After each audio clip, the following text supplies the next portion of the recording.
Salud amigos, buenas tardes, buenas noches. Es un placer saludarlos allí donde se encuentren en la bella hispanidad para hablar de geopolítica.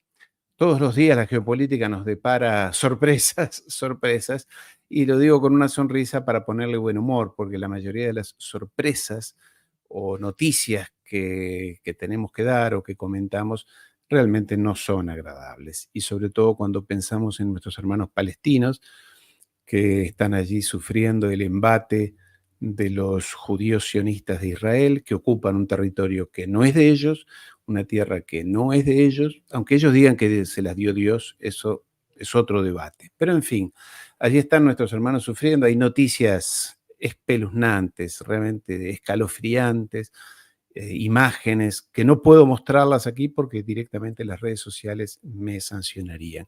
Pero en fin, para hablar de eso, para hablar de qué pasó en esta reunión de los BRICS de la semana pasada, qué implicaciones tiene, qué podemos esperar de ello y sobre todo de qué está pasando en América Latina, porque mi invitado de hoy tiene opinión sólida, fundada sobre muchos temas. Así que vamos directamente a recibir a mi amigo Aníbal Garzón desde España. ¿Cómo estás, Aníbal? Un placer, Ariel. Aquí estamos ya con un poquito más de frío. Nos viene la época aquí ya de otoño, ya ese verano no lo tenemos, pero bueno, disfrutando también de esa estación, que todo tiene algo bonito. Exactamente. Aníbal, todo el mundo te conoce, te presento, sociólogo, profesor, periodista, analista, en fin, estás en redes sociales, eres una de esas voces, una de las voces más valientes y más solventes en las redes sociales, a quien todos consultamos y siempre te tenemos en la mira, viendo que estás informando y demás. Te llevo a un tema caliente. ¿Qué pasó con Lula en los BRICS y todo eso que pasó? ¿Qué pasa con Lula? Tú conoces América Latina, así que no hace falta que te haga introducción del tema. Mm. Sí, justamente, yo creo que ha sido un poco de lo poco que se ha hablado en los medios, ¿no? De aquí, del norte, por decirlo así, ¿no? Que mal dicho a veces norte y sur, pero bueno, dicho así, del Sí. norte, se ha hablado de eso, ¿no? De lo de Lula, del supuesto veto, ¿no? A la entrada de Venezuela a los BRICS, ¿no? Que es una estrategia también, tanto para los BRICS y Venezuela, ¿no? El gobierno también tiene mucho interés en entrar a los BRICS, ya fue el discurso de Maduro en el 2024, inicio de año. Y muchas veces se habla de las supuestas actas que Lula todavía no ha reconocido la victoria electoral de Nicolás Maduro, ¿no? El 28 de julio por el tema de, ¿no? El nombre ese mágico, ¿no? de las actas. Pero creo que hay un fondo detrás que no se está analizando bien, que son 3 puntos. El primer punto, no hay que olvidar que Lula tiene un pacto con sectores exbolsonanistas, el de ex-Bolsonaro, de la derecha, ¿no? Tiene un pacto. Y Lula, no olvidemos que tuvo lawfare y Dilma impeachment y por lo tanto no por estar en el gobierno tienes el poder. Y hay sectores conservadores que están en su pacto para controlar el Congreso. Entonces, siempre está la palabra de Venezuela, ¿no? De que si hay cualquier negociación, ¿no? Por todo la desinformación que ha hecho Estados Unidos con Venezuela, entonces esa oligarquía, no olvidemos, ¿no? Los movimientos de la oligarquía latinoamericana enfocado principalmente contra Venezuela, que ahí viene el grupo Serelima, ¿no? Que crearon los gobiernos de derechas. Eso es un primero, ¿no? De no generar como incomodidades en sus pactos para tener la gobernabilidad en Brasil. Ese sería como el primer factor de por qué Lula pues ha hecho ese veto contra Venezuela, tener comodidad en su gobierno interno, ¿no? En segundo lugar, y de eso tampoco se habla mucho, no olvidemos que Venezuela se ha convertido ahora en el máximo exportador de petróleo. Venezuela entró en la OPEP+, entró en enero de la OPEP+, justamente, ¿no? Rusia le dijo de invitar como miembro de la OPEP+, y ahí entró Brasil. Entonces, ahora mismo es el principal exportador de petróleo de América Latina. Entonces, el hecho de que entre Venezuela en los BRICS, que eso le libre de las sanciones, que pueda ser un exportador de petróleo como eran sus momentos álgidos, le genera competencia a Brasil. Y entonces que no entre del todo y las sanciones tengan efecto, acaba haciendo, ¿no? Que Brasil siga siendo el principal exportador y Petrobras es una industria estratégica para la economía brasileña. Y eso también hay que tener en cuenta en esa competencia. Y en tercer lugar, hay una situación que en Venezuela se ha hablado, pero creo que a nivel internacional a veces incluso se habla poco de ello, que es el tema del Esequibo.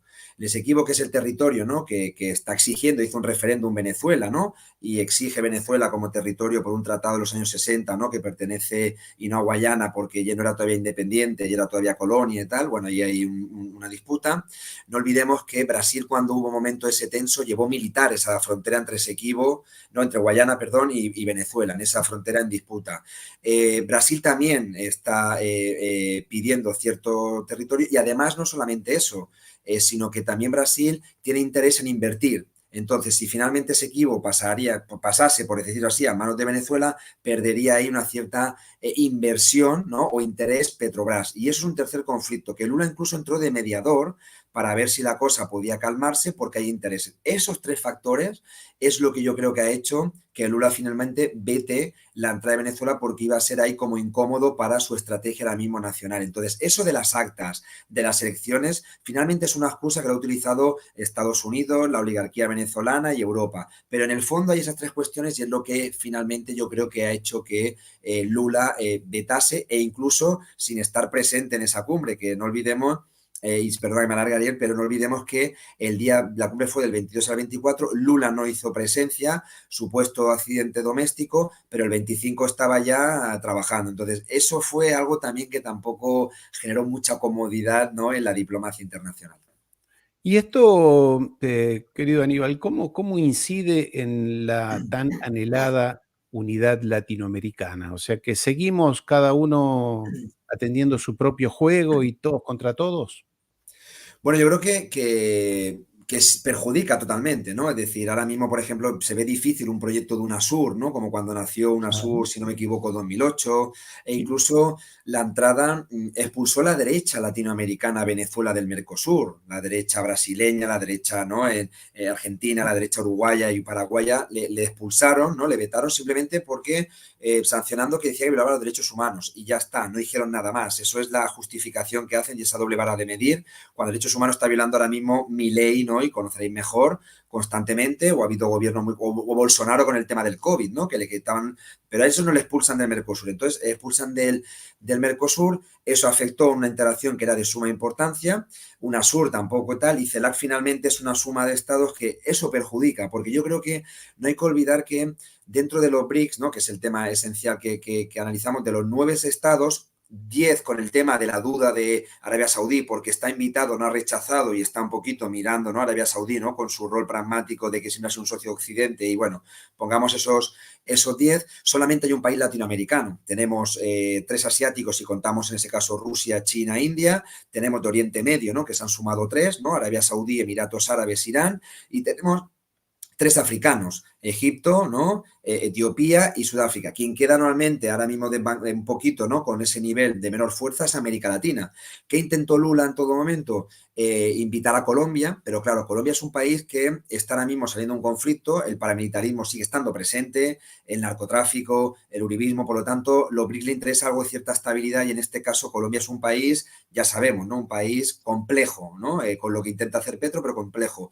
También se dijo de México, pero México no olvidemos que está el Tratado de Libre Comercio con Estados Unidos y Canadá y es un país que López Obrador ha hecho lo que ha podido, es un país complejo porque depende mucho de la economía norteamericana e incluso se dijo en su momento también, bueno, me acerco a Bolivia, pero Bolivia tiene una situación política ahora mismo con lo último que ha pasado de Evo Morales, que es dentro de la izquierda, ¿no? Tienen ahí una Sí. situación compleja. Entonces, claro, América Latina, con el hecho de no apoyar a Brasil, la entrada de Venezuela, que era el candidato, porque no olvidemos que los BRICS, hay un documento de adhesión en el 2023 que se aprobó en la cumbre de Johannesburgo que dice que se busca economías emergentes. Economías emergentes, Venezuela ha tenido un bloqueo y hasta su economía ahora está otra vez, ¿no? Renaciendo, pero economías emergentes se cuenta de que tengas materia prima. Venezuela es el país que tiene más reservas de la OPEP en petróleo, tiene diamantes, tiene oro, tiene gas, es decir, es un estado riquísimo, ¿no? Por lo tanto, eso para Rusia, para China, para Oriente Medio, y además es miembro de la OPEP histórico, es algo que interesaría mucho que entrase Venezuela. Entonces, ese es peligroso porque, claro, el hecho de que el veto de Brasil a otro país latinoamericano que tenía más números era Venezuela, hace finalmente que América Latina pierda, decir, influencia en este nuevo mundo multipolar, porque lo voy a decir, 3 asiáticos, Oriente Medio y africanos, y América Latina solamente hay uno. Eso es algo, pues, bueno, que genera, ¿no? Pues una cierta desmotivación en América Latina cuando todo el mundo veía la importancia de entrar a Venezuela. Sí que ha entrado como socio, que es diferente de Cuba, e incluso también se le boicoteó a Nicaragua, que también es un país que había cierto interés y además cierto apoyo por parte de Rusia. Esa disputa pues ha generado ahora mismo que América Latina pues haya habido una situación ahora mismo pues eso, de debilidad, ¿no? Dentro de este nuevo mundo multipolar. No quiero dejar de preguntarte por lo de Evo Morales y su intento de asesinato. ¿Qué Bueno, pasó ahí? he visto el vídeo, sé, Sí, además sí. conozco Bolivia al estar allí 3 años viviendo, 2010, 11 y 12, justamente iba a una radio con la que tuve alguna, allí en el Chapare, si no me equivoco, yo estaba por la zona del Chapare de Cochabamba, encapuchados y finalmente, pues bueno, pues intento, ¿no? Con 14 disparos a su coche y tal, ¿no? Sí que es verdad que luego analicé el Twitter y el presidente Arce decía, condenaba, ¿no? Condenaba el atentado y que había que investigarse y tal. Yo creo que hay interés. Es normal, ahora mismo hay una disputa política entre esos dos frentes de izquierdas, el gobierno de Arce, ¿no? El Evo Morales, pero también acaba interesando a la misma oligarquía, a la misma derecha, al imperio norteamericano, que entre ellos, ¿no? Se disputen. Entonces, ¿quién dice quién ha sido ese atentado? ¿Ha sido sicariato privado? ¿Ha sido qué intento, ¿no? Ha habido detrás para intentar todavía mucho más no generar confrontación para las elecciones que hay en el 2025. Hay elecciones en el 2025 y la división es fuerte, pero además esto está acelerando mucho más y analizando las redes. Yo puse un tuit y vi Sí, gente que por un lado y por otro, ¿no? Entonces, sí. hablando con amigos de Bolivia, la situación es compleja. No hay que olvidar que Bolivia es un país muy estratégico al estar en el medio, ¿no? De América, de Sudamérica. Es un país frontera con 6 o 7 países. Es un país rico en hidrocarburos. Es un país que también incluso los BRICS le están mirando, ¿no? Como un estado socio. Estuvo Arce también en la cumbre Sí. de Kazán. Y entonces, claro, ese pulmón, ¿no? Que hay ahí en medio, ¿no? Cerca del Amazonas, cerca El de, triángulo de del litio. ¿eh? El Y con el triángulo litio, del litio. justamente el Salar de Uyuni, el litio que tiene, es la riqueza además con intereses ahí, ¿no? Rusia está también ahí, China, ¿no? Con interés de generar una inversión, pero ese es el triángulo del litio que la Laura Richardson, no olvidemos, la dirigente del Comando Sur, lo dejó muy claro y dijo, esto nos interesa a nosotros, aquí los chinos y los rusos nada, y ahí estamos, ya vemos el golpe, ¿no? En Perú, ¿no? El interés, el apoyo de Estados Unidos con las barbaridades, ¿no? Conocéis mejor el tema de Argentina y luego Bolivia. Ese es el triángulo del litio que Laura Richardson lo dijo claramente como militar, su interés en la injerencia por los intereses del litio. Entonces, es algo evidente que manos de injerencia en Bolivia contra esta división potenciarla mucho más, pues no tengo más pruebas de lo que hubo No, porque no, fue un claro. vídeo, pero intereses del imperio en Bolivia, es claro, es un país muy estratégico en el litio, como bien comentas. Te llevo entonces a Europa y bueno, en primer lugar quiero recordar que has editado y has publicado en realidad hace pocos días un libro, un nuevo libro sobre los BRICS. ¿Los quieres mostrar si lo Sí, tienes allí? tengo aquí Recomiendo la copia BRICS. de los BRICS. El título es Los BRICS, la transición hacia un orden mundial alternativo. Justifico el título, el por qué lo justifico así, pero es un orden mundial alternativo. Lo de los Eso BRICS con quiero la que lo editorial expliques. Acal y el prólogo de Pascual Serrano. Sí. Pero muy bien. ¿Por qué una alternativa? ¿Son una alternativa a los BRICS? Bueno, yo el título primero rompo con lo del nuevo orden mundial y lo explico, porque orden mundial es el concepto que nace con Wilson, el tratado después de la Primera Guerra Mundial, Estados Unidos ya su hegemonía, se recupera el concepto de orden mundial cuando cae la Unión Soviética y ahí se ve orden mundial unipolar y tal, pero ¿qué pasaba? Que si le llamamos nuevo orden mundial y lo podemos poner en Wikipedia y lo comento en el libro, nos sale teoría de conspiración. Es decir, cualquier crítica al viejo orden mundial es conspiración, siempre, constantemente. Yo le llamo orden mundial alternativo, primero para diferenciarme de ese concepto de la conspiración de nuevo orden mundial, y segundo, que es una alternativa a esa hegemonía por parte de Occidente liderada por Estados Unidos. Alternativa como situaciones e instituciones que han ido creando. No olvidemos que los BRICS, ¿no? Que es lo que explico en el libro. El libro son 8 capítulos, hablo un poco de lo histórico, de por qué rompe, ¿no? Ese choque de civilizaciones, de Huntington, el tema de la teoría de la modernidad, pero intento que sea un libro muy popular, no es un libro académico, es un libro de llegar tal, no es un libro que quede en la universidad, yo lo miro como clase trabajadora que soy, no, entonces lo miro de esa manera, de que llegue, pues llegar a barrios, y es un debate que tiene que entrar a nivel internacional, alternativa en una cosa muy clara. Los BRICS presentan temas, sí, es verdad, llevan 15 años, no tenemos que ser utópicos, se hace todo en 15 años, pero ya hay alternativas a la desdolarización, hay alternativa al FMI, el FMI tiene veto a Estados Unidos, aquí hay un nuevo Banco de Desarrollo donde Dilma es la presidenta y todos los países miembros tienen posibilidad de votar de la misma manera, un acuerdo de contingencias para equilibrar economías en momento de crisis, tienes temas culturales, romper un poquito la dominación de ese imperialismo cultural, que no es solo lo económico, sino también no el romper. Es muy sencillo, los BRICS no puede participar Rusia en las Olimpiadas del COI, pero sí que puede participar Israel, por lo tanto hacen unas olimpiadas alternativas que el otro día en una charla comentaba, digo, aquí lo explico en el libro, que no solo es economía, es deportes, es cooperación entre universidades, entre jóvenes, entre mujeres. Han hecho 200 reuniones, ¿no? Comentaba Putin cuando en la presidencia pro tempore. Sí. Creo que eso es de suma importancia, entender que el mundo hay una alternativa a ese orden que parecía que no la había, y países del sur lo están mirando. Lo que está pasando en Sahel, en África, empieza a mirar, ¿no?, a China, Rusia, porque hay una cosa que se llama, que viene de la conferencia de Bandung, que también comento, el respeto mutuo y la soberanía. Y entonces China y Rusia, por eso los BRICS, decía Occidente, no, esto es algo como extraño porque es muy amorfo, porque hay países, ¿no?, que si era Brasil, que si era Irán, que si era China, porque eso es lo que es ese orden mundial alternativo. No tienes que ser países de la misma religión, dominada, ¿no?, con el tema cristiano, ni un anglocultura, ¿no?, dominado el inglés, ni ese sistema que le llaman democrático ellos a su manera occidental. Son países que se respetan y pueden reunirse, y China tiene su modelo, Rusia el suyo y Brasil el suyo. Y creo que los BRICS genera ese campo pragmático del win-win, le llamo en el libro también, que es ganamos todos, podemos cooperar, sur-sur, y ganar todos, no yo te impongo, ¿no?, como ha hecho Occidente en la colonización de África, de América Latina y de Asia, de yo me llevo los recursos y tú pierdes todo. No, aquí podemos ganar todos las necesidades, y es un nuevo sistema, ¿no?, del mundo alternativo que rompe con eso, creando las instituciones con sus mecanismos. Vuelvo a decir, no es un tema sencillo, pero sí que ya se habla de la desdolarización, mecanismos propios, BRICS Pay, y todo eso hace que los países busquen alternativas para eliminar ese efecto de dominación del Fondo Monetario Internacional, del G7, la OCDE, etcétera, etcétera. Creo que es una alternativa para los países que intentan no liberarse con sus proyectos propios, porque los que deciden los proyectos finalmente son sus pueblos. Y Aníbal, la pregunta que uno se hace es, ¿y el Occidente, el Occidente, OTAN, etcétera, van a permitir que esto avance cómodamente? Bueno, se creará un polo alternativo. Trump dijo que todo país que a partir de ahora deje de utilizar el dólar en los negocios internacionales, en el comercio internacional, él les va a aplicar automáticamente el 100% de aranceles a sus importaciones a los Estados Unidos. Es un sheriff, ¿no? Él viola todo, es una ley, una regla absolutamente prohibida por la Organización Mundial de Comercio, pero él dice, yo la aplico y chau. Digo, ¿cómo te imaginas este progreso de los BRICS, teniendo en cuenta que los BRICS ahora, este año, pasa la presidencia a Brasil, ¿no? Uh-huh.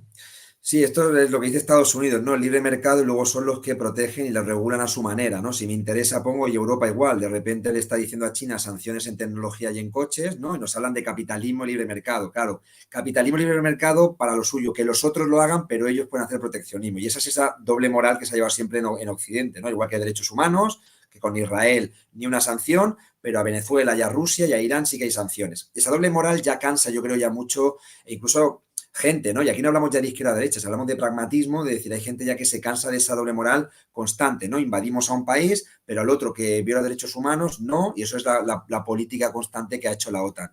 Yo creo que Occidente, y hay un capítulo que comento, pero lo titulo así, Occidente no se queda quieto. No es aquello de que de repente está. Primero está viendo la estrategia del silencio mediático, sobre todo en Europa. Yo lo digo, el libro, yo no he tenido la acepción, ¿no?, de comunicadores y medios como vosotros. A mí no me ha entrevistado, solamente me han entrevistado 2 medios aquí en España, son medios alternativos también.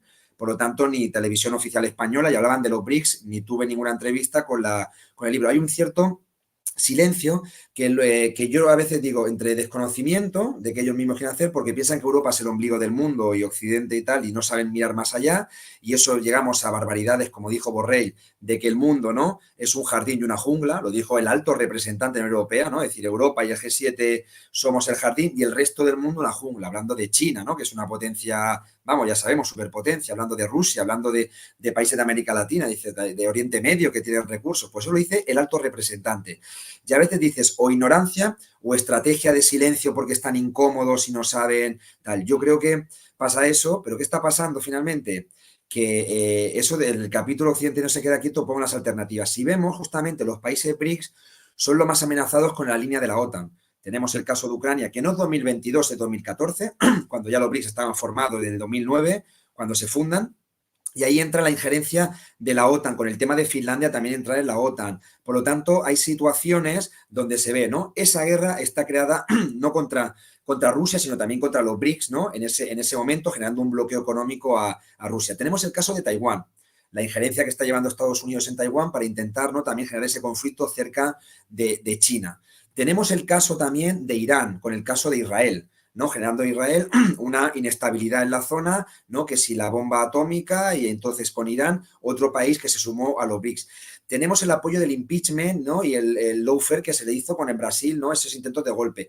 Las injerencias en Sudáfrica, que es un país además que está haciendo grandes esfuerzos para llevar a Netanyahu a la Corte Internacional de Justicia. Por lo tanto, si vemos eso, la mayoría de los BRICS están teniendo posiciones, perdón, tanto guerristas como al nivel diplomático, el soft power, el hard power y el soft power por parte de Occidente. Entonces, queda claro, ¿qué es lo que sucede? No olvidemos que Netanyahu creó, hay dos cosas importantes. Netanyahu en la Asamblea General de la ONU, antes de ya empezar lo de octubre, lo de Palestina, ¿no?, que ya es simplemente un genocidio exponencial porque lleva 70 años, pero es un genocidio ya potencial, ¿no?, lo que pasó, pues ahí presentó una alternativa a la ruta de la seda. Mismo Netanyahu presentó en la ONU, que lo digo en el libro también, que es la alternativa que le llamó IMEC, que era el tema de intentar generar una ruta desde India, que India además es un miembro de los BRICS, pero también juega un poco, ¿no?, es decir, su pragmatismo India, que ya sabemos, desde la Guerra Fría ha jugado así, desde ahí enlazar con Israel e incluso Arabia Saudí, que era el momento que si Arabia Saudí finalmente, ¿no?, ha establecido relaciones con Irán, pero era un proyecto alternativo y eso estaba creado por Israel, el proyecto en contra de la Ruta a la Seda, que es una vértebra del tema de los BRICS. Por lo tanto, eso más el tema ideológico, cultural, constantemente de que los BRICS, ¿no?, son dictadura y es una amenaza y tal, o desinforman o no informan, es parte de la estrategia de Occidente que sabe, ¿no?, que los BRICS está ganando en disputa y ahora mismo el PIB nominal de los BRICS supera incluso al G7. ¿Hay incomodidades? Está claro. En el tema diplomático y en el tema, vuelvo a decir, belicista, que Irán, China y Rusia tienen conflictos, ¿no?, de baja intensidad y de alta intensidad cerca de sus fronteras. Y esa es la estrategia de Estados Unidos, crear guerras cerca de sus fronteras para que pueda ahogarles como competidores de que ellos no pierdan su hegemonía internacional. Y eso en ese esquema se inscriben Moldavia, Georgia, las elecciones de estos días, que hasta la propia presidenta de Georgia, la francesa, la propia presidenta dice: "Ha habido fraude", una cosa muy Sí. rara. Generalmente, el que comete fraude generalmente es el propio presidente, en general, ¿no? Es el que tiene el poder. Bueno, ella dice que la oposición le hizo fraude, y allí fue Ursula von der Leyen a decirle que sí, que claro, lo que pasa es que se votó en contra de, o por lo menos no, el pueblo georgiano no está muy contento con adherir a la Unión Europea, y lo mismo pasó, bueno, algo parecido en Moldavia, en Bulgaria ganó en la elección parlamentaria la ultraderecha. Yo no sé qué pasa en Europa, qué se dice, en el caso de Alemania, todo aquel nacionalista, soberanista, patriota, yo no sé bien, enseguida se le dice es de ultraderecha y como dicen que no quieren la guerra, son amigos de Putin. ¿Qué pasa con eso? Moldavia, Georgia, todo esto, ¿cómo lo ves, querido Aníbal? Bueno, Europa ahora mismo es una situación compleja en el sentido de que esas izquierdas, ¿no?, poscomunistas de cuando cae el muro de Berlín, ¿no?, y esa izquierda en Alemania, en Francia, ¿no?, donde ya se derriban un poquito los partidos comunistas y empiezan a salir partidos socialdemócratas o ecosocialistas. No olvidemos que han continuado con la política otanista. Entonces son partidos europeístas y finalmente la Unión Europea, sobre todo cuando la guerra de Irak del 2003, que se vio claramente que Alemania y Francia quedaron fuera de juego, ¿no?, con la política unilateral de injerencia de Estados Unidos, y ahí se rompe ya como un poquito la soberanía europea, ¿no?, en el tema ese que parecía que se iba a crear. No crea un ejército propio y entonces la izquierda institucional en su mayoría son de esa línea europeísta y otanista. ¿Qué sucede? Que la ultraderecha se acoge a ese vacío. Un vacío que con las redes sociales su discurso y parece que sean hasta críticos, por ejemplo, vuelvo a decir, la presidenta de Italia de vez en cuando tira alguna pincelada, aunque luego cumplan con toda la línea de la OTAN, ¿no?, y cumplan con todo, o Le Pen en Francia, que finalmente por ganar las elecciones seguramente ni salga, pero acaban recuperando ese valor chauvinista, ¿no? Nos vienen aquí Estados Unidos y ahora mismo hay una inflación y nos han hecho romper relaciones con Rusia y tal. Y luego eso es parte porque hay un vacío por parte de la izquierda. La izquierda ahora mismo ha hecho una campaña y la izquierda, por ejemplo, aquí en España ya vemos, Partido Socialista y con socios más de izquierdas, ha hecho una campaña que aquí hace 2 años se celebró en Madrid la cumbre de la OTAN y se Sí. aceptaba el 2%, o sea, que quitar dinero en educación y en salud y nos vamos a la OTAN en una guerra que nos llama y nos meten en un conflicto que interesa finalmente a Biden para que bloqueemos el comercio con Rusia y aquí sea más caro el gas y compremos gas licuado de Estados Unidos. Europa está rota. Ese nuevo muro de Berlín que ha creado Estados Unidos para no generar un eje entre Moscú y Lisboa, ¿no? Además, esas relaciones que había del Nord Stream 1, Nord Stream 2, con Alemania y tal. Finalmente, lo que pasa, entonces la Europa institucional, la izquierda institucional ha ganado ese espacio. Vemos lo que está pasando en Alemania. En Alemania, por ejemplo, el Die Linke, que hace un pacto verdes y socialistas, se ha ido tal, y el Sara, un nuevo partido, ¿no?, que ha entrado muy crítico con la OTAN, criticando a Zelensky, criticando a Estados Unidos y tal, es el que está ganando fuerza, que le critican de ser una izquierda tradicional y le están diciendo si es xenófobo y machista y muy tradicional, porque saben que ha recuperado un poquito ese valor en la geopolítica, de que Alemania está ahora mismo perdida en la geopolítica internacional y además tiene una inflación grande. Todo eso lleva, perdón, todo eso lleva luego finalmente a estos países, ¿no?, que han visto en Ucrania lo que ha sufrido de injerencia. Es que en Ucrania había un presidente democrático en el 2014. El presidente democrático del 2014 fue al Fondo Monetario Internacional y le dice al Fondo Monetario Internacional: nosotros te damos un préstamo, pero tú vas a hacer esto, esto y esto. Lo dice claramente el documental de Oliver Stone, Ucrania in Fire, Sí, Ucrania en llamas, sí. que de repente le dice a Rusia: yo te doy dinero, pero tú vas a elegir la política, que es un poquito la política de los BRICS. Te damos deuda, pero tú soberanamente decides, sí que tendrás que pagar luego tal, pero no te voy a decidir tú qué política tienes que llevar, como hace el Fondo Monetario Internacional. Eso pasó en Ucrania. Ver un país endeudado, un país hoy en día que es una colonia de Bruselas y de Washington. Entonces, los países cercanos, en el caso de Georgia, ¿no? Moldavia tiene también un tema con el tema de Transnistria, pero Georgia ha dado cuenta a la gente de para qué ir a Europa.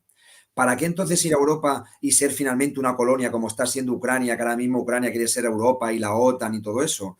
Eso, yo creo que países, ¿no?, de una historia similar, ¿no?, limítrofes, que fueron algunos incluso de repúblicas soviéticas, se han dado cuenta que Occidente posiblemente le va a convertir en un satélite y por ellos van a destruir el país, porque no les importa que haya guerra en Moldavia, no les importa que haya guerra en Georgia, simplemente quieren crear pues ese, ¿no?, ese conflicto cerca de las fronteras de Rusia. Y posiblemente ahí la población ha votado, ha ganado, pero vuelvo a decir, esta es la doble moral de Occidente. Si ganan los suyos, son elecciones democráticas, y si no ganan, entonces no lo son, ya ha habido fraude. Y esa es la estrategia hoy en día que está haciendo, igual que decía Donald Trump, si ganaba valía y si perdía no, lo mismo que hacían en Venezuela, que si ganaba la oposición valía, pero si perdía entonces Maduro había manipulado, y esto es lo mismo que ahora mismo mediáticamente: si gano vale y si no, no. ¿Qué democracia hay entonces en Europa cuando solamente aceptas a tu candidato y tu política en tu política, ¿no?, que más te interesa? Pues eso mismo es la misma historia que se repite con esas llamadas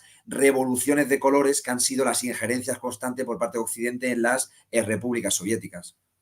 Y que probablemente esto en Georgia termine probablemente en algo parecido a Ucrania, lo evidencia que Boris Johnson, el ex primer ministro de Gran Bretaña, ya dijo que no hay que reconocer esas elecciones, que el pueblo se tiene que rebelar, o sea, un pequeño Maidán nuevamente en las fronteras de Rusia, que es lo que siempre quiere esta gente, ¿no? Exacto. Realmente muy, muy descorazonante todo esto. Querido Aníbal, unas palabras, porque, o todo lo que tú quieras sobre Palestina, el Líbano, ¿por qué se retira el ejército de Israel del sur del Líbano? ¿Qué futuro le ves a esto? Ellos quieren seguir matando, ¿no? El objetivo de ellos es masacrar a los palestinos, pero ¿hasta dónde, cómo, hasta dónde va a tolerar la opinión pública mundial? Ujú. Netanyahu es un psicópata, es así, es decirlo así, ¿no? Y aunque perdamos un poquito la postura a veces de ese análisis, es un psicópata, porque ese asesinato, ¿no?, y lo que las barbaridades y a niños menores, ¿no?, que ha hecho, 40.000, no es que se dicen que 40.000, 50.000 muertos, no, es que es muchísimo más, es un Oh, genocidio. Es un claro. genocidio, al igual que se recuerda, ¿no?, el genocidio a gitanos, a judíos, ¿no? Es exactamente lo mismo, porque es un campo de concentración Gaza, ¿no? Genocidio directo de matanzas, además de los muertos que hay por el tema que muchas veces no se cuentan, por el tema de salud, el tema de alimentación. Es un genocidio. Lo que está buscando, ¿no?, es finalmente ocupar ese territorio y que los palestinos sean expulsados de ahí, o masacrados o asesinados, tanto Cisjordania como el tema de Gaza. Pero no solamente ahí, al final es una colonia de Estados Unidos en Oriente Medio, que ha utilizado, ¿no?, desde el final de la Segunda Guerra Mundial, de tener ahí, ¿no?, a su base militar, llevando incluso un control exacto, ¿no?, contra el Líbano, contra Siria, contra Irán, porque no olvidemos ahí mismo que ese es el eje, lo que se llama el eje de resistencia, esos países que están la lucha, la solidaridad con el pueblo de Palestina, porque es su tierra. es su tierra que estaban allí viviendo y no olvidemos nunca que todo esto fue creado, el sionismo, por el Reino Unido. El Reino Unido se empezó desde la Primera Guerra Mundial, que aquí, ¿no? ¿De dónde viene todo? El Reino Unido en relación con la banca, Morgan y todo Estados Unidos es lo que ha generado esta situación. Es una violación, pero el problema de todo es llegar a la complicidad de Europa. Porque sabemos el genocidio que hace Israel, sabemos lo que lleva ya haciendo 70 años, ¿no? Las barbaridades, no es algo nuevo. Sabemos, ¿no? Por ejemplo, muy sencillo, ¿por qué no la sanciona Israel cuando está diciendo que tiene bomba atómica y es algo ilegal? Hacemos el control a Irán, llevamos allí, ¿no? El control de la Agencia Internacional de la Energía Atómica y permitimos a Israel todo, el genocidio. No hay ni una sanción de Europa sobre Israel. Ha participado en las Olimpiadas tranquilamente, entonces a Rusia no, a Irán no, a Venezuela no y a Israel. Si Israel puede hacer eso, Netanyahu puede hacerlo, es porque está detrás Estados Unidos y la OTAN y la Unión Europea. Los verdaderos criminales directos son ellos. Entonces, el juicio no solamente a Netanyahu, es que el juicio tiene que ser también a Biden, que el juicio tiene que ser también a Macron, es que el juicio también a Schulz. Cuando están llevando a cabo todo esto, la posibilidad es eso. ¿Cuál va a ser la situación? Yo creo que la situación, no olvidemos, la guerra es un negocio y desde que cayó la Segunda Guerra Mundial, el muro de Berlín, decían que no iba a haber guerras y tal, justamente al contrario. Estados Unidos ha implementado sus presupuestos, la OTAN un 2%. Hay un negocio. Se critica al gobierno español que dice que reconoce a Palestina, pero finalmente sigue haciendo negocios, ¿no? Con el tema de armamentos y negocios con el tema de Israel. Entonces, y le compra armas también a Israel, que finalmente acaba generando una riqueza para poder llevar a cabo las matanzas que se tienen contra Palestina. En definitiva, si está llevando esto el régimen sionista, es por la complicidad de Occidente. Los países que están apostando, y para irnos del tema ahí, por llevar procesos de paz, todos los países BRICS, Rusia, China, India es el que más dudoso porque India tiene su relación con Israel, pero lo que es China, lo que es Rusia, lo que es Brasil y lo que es Sudáfrica han llevado a cabo diferentes gestos en la Consejo de Seguridad de la ONU o en las Cortes para condenar lo que está pasando en el tema ese, mientras que Occidente no ha hecho nada. Entonces, no nos digan que los BRICS no son democráticos. En política internacional queda claro que los que no son democráticos, Occidente y Netanyahu, se ve con la inmunidad de poder hacer esta barbaridad. Es un genocida que recuerda a Hitler 2.0, por decirlo así, del siglo XXI, y esto es algo patético. Yo la solución, lo único que veo es, si cambiamos ese mundo, del mundo unipolar al mundo multipolar, que estamos en transición, y cambiamos esa hegemonía de Estados Unidos y de Occidente, se puede llegar a una verdadera solución. No olvidemos, China, y sin alargarme ya, China llevó a cabo gestos muy interesantes como reunir a todos los partidos políticos creo que fue en Shanghái, 14 partidos, generando una unidad a Palestina. Eso lo hace China, no lo está haciendo justamente cuando criminalizan a Hamás como organización terrorista en Occidente cuando es una resistencia. Ahí se ve claramente qué sistema internacional, la paz en Palestina es posible con el mundo multipolar y con gestiones como los BRICS, pero si sigue estando Occidente, Estados Unidos y Europa al mando, la verdad que esto es un genocidio que va a suceder de manera constante hasta que el pueblo de Palestina desaparezca y hay que condenar a los verdaderos culpables. Querido Aníbal, brillante como siempre y sintético, que es doblemente más brillante. Hablo demasiado rápido, yo creo, muchas veces. Sí, no, muy bien, muy bien. Recomiendo siempre entonces consulten las redes sociales de Aníbal Garzón. Donde más te veo yo es en Twitter, querido Aníbal. No sé si Sí. estás en otra muy activo, No, pero principalmente el Twitter, porque también ahora por tiempo y tal, es Twitter lo que más sigo, pero sí otro tipo de redes, bueno, el Facebook ya es histórico con amigos, más relación claro, de amistad, claro, pero otro tipo de redes es la que estoy donde un poquito estás más al siempre. día. Así que recomiendo fervientemente que sigan las redes de Aníbal y que, por favor, muestra nuevamente tu Sí, libro, que lo busquen. No sé si sí. hay que comprarlo solamente en físico o está Está en también alguna en plataforma. virtual, es decir, yo el libro, la editorial tal, entonces incluso hasta, bueno, ese al final el sistema de esto, que hasta estamos Sí, hasta perdón decir el nombre si voy a citar, pero hasta en Amazon, hasta sí, en sí, tienda de claro, corte. sí, en Amazon, es allí, Está sí, en sí. Amazon, está tanto físico como virtual. Yo espero que se pueda editar, quiero que en papel. La editorial Acal tiene una sede en Argentina, en México, Ah, y vale. espero cuando pasen unos meses pueda pasarse a hacer papel también en América Latina, pero de momento en virtual también se puede conseguir en la misma página de Acal como en estas, ¿no? Estas multinacionales que también entran Sí, sí, temas Amazon, de Amazon. Y venta se de llama libros. BRICS y el subtítulo, ¿cómo es, Aníbal? BRICS y es la transición hacia un orden mundial alternativo de la Perfecto. editorial, ¿no? Acal, Acá. bueno, pues ¿Sí? así. Y por eso justificaba pues el nombre, porque creo que el nuevo orden mundial nos llaman conspiración y entonces ahí nos hemos dicho que no es conspiración, que hay una transición hacia un orden mundial alternativo donde cooperación sur-sur y el subglobal lo ven ahora mismo como alternativa de cambiar las reglas de juegos en el sistema internacional. Eso es lo que todos esperamos. Así que, insisto, vayan a las redes sociales de Aníbal Garzón, compren su libro. Yo no lo he leído, pero descuento que debe ser muy interesante y muy informado y muy sólido. Así que, Aníbal, te agradezco y llamo a los amigos que han enviado cantidad de mensajes y saludos para ti, Aníbal, Un desde todas saludo. partes del mundo, desde acá alguien desde Chile, desde Brasil te manda. Así que, Un abrazo. perdón, Aníbal exacto. Entonces, Aníbal, un abrazo grande, suscríbanse al canal, queridos amigos, también, dejen mensajes, pueden convertirse en miembros del canal si lo desean, en fin. Aníbal, nos vemos en los próximos días, como siempre. Un abrazo muy grande y saludos a todos ustedes. Un gran abrazo fuerte.